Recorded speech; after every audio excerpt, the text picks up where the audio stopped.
So what's up sa inyo katupange boys and girls? Kung greatest player of all time lang ang pag-uusapan, hindi na mawawala ang kanyang pangalan sa listahan. Isa sa tinitingala at hinahangaan sa volleyball, kaya naman ang pangalang Jaja Santiago ay nakatatak na sa mga tao. Kilala si Santiago sa kanyang malahalimaw na depensa. Sa taas niyang 6'5", ay talaga namang kamangha-mangha. Isang kahanga-hangang atleta na sa buong mundo ay unti-unting nagpapakilala. Kaya naman sa video na ito ay masasaksihan niyo ang ilan sa bahagi ng kanyang kwento, kung paano niya ipinakita sa mga tao kung sino nga ba si Jaja Santiago.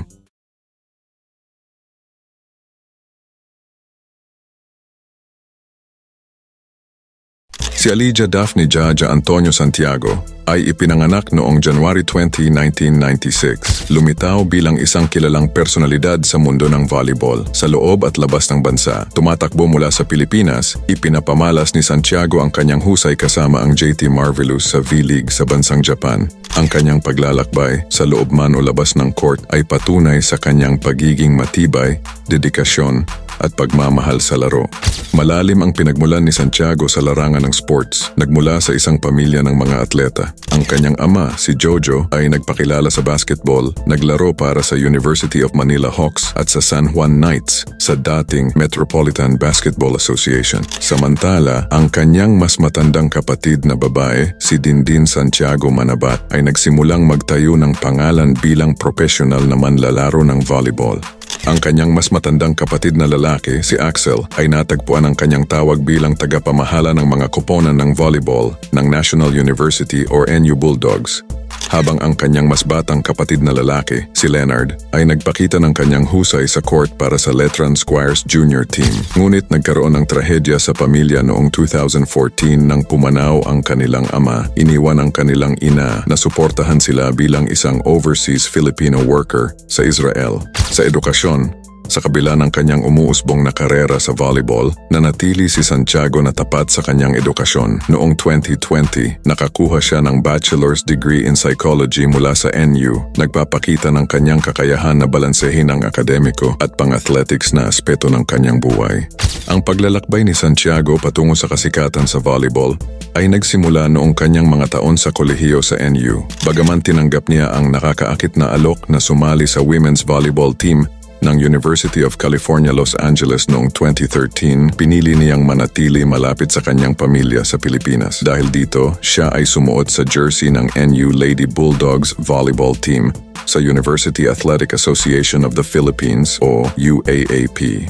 Ang panunungkulan ni Santiago sa NU Lady Bulldogs ay naging simbolo ng maraming parangal at tagumpay. Lalo na, pinangunahan niya ang koponan sa magkasunod na kampyonato sa Shakey's V-League 13th Season Collegiate Conference. Ang kanyang kahusayan ay nagbigay sa kanya ng pagkilala bilang Most Valuable Player at Best Middle Blocker sa conference. Bukod dito, ipinamalas niya ang kanyang husay sa 2016 Philippine Superliga Grand Prix kung saan siya ang kinilalang Most Valuable Player kasama ang Photon Tornadoes.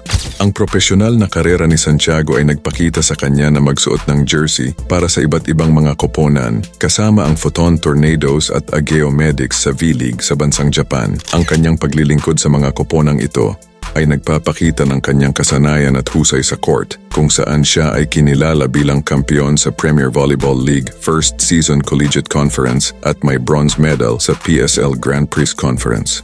Labis na ipinagmamalaki ni Santiago ang pagiging bahagi ng koponan ng Pilipinas sa internasyonal na laro. Siya ay naging mahalagang miyembro ng koponan ng Pilipinas sa Southeast Asian Games sa Singapore noong 2015, Kuala Lumpur noong 2017 at Vietnam noong 2021. Sa labas ng court, ang personal na buhay ni Santiago ay nagpapakita ng kanyang dedikasyon sa pag-ibig at paglago. Nagpakasal siya sa kanyang Japanese na coach, si Taka Minowa, noong August 2022 na nagtatakda ng bagong yugto sa kanyang buhay. Bago ito, siya ay naging magrelasyon sa kanyang kasamahang cherry, si Maika Ortiz, bago ipahayag ang kanilang paghihiwalay noong July 2022. Bukod dito, ang desisyon ni Santiago na subukan ang citizenship ng Japan ay nagpapakita ng kanyang pagiging bukas sa bagong oportunidad at karanasan na lalo pang nagpapayaman sa kanyang paglalakbay sa volleyball. Sa buod, Ang kwento ni Jaja Santiago ay naglalarawan ng katatagan, pagmamahal at determinasyon na kinakailangan upang magtagumpay sa mundo ng volleyball. Mula sa mga simpleng simula sa Pilipinas hanggang sa mataas na tagumpay sa internasyonal na entablado, ang paglalakbay ni Santiago ay naglilingkod bilang inspirasyon sa mga nagnanais na atleta sa buong mundo. Habang patuloy na gumagawa ng ingay sa larangan ng volleyball, isang bagay ang tiyak: si Jaja Santiago ay isang lakas na dapat pahalagahan, sa loob man o labas ng court.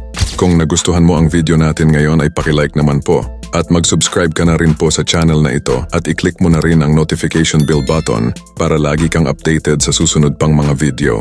Maraming salamat po.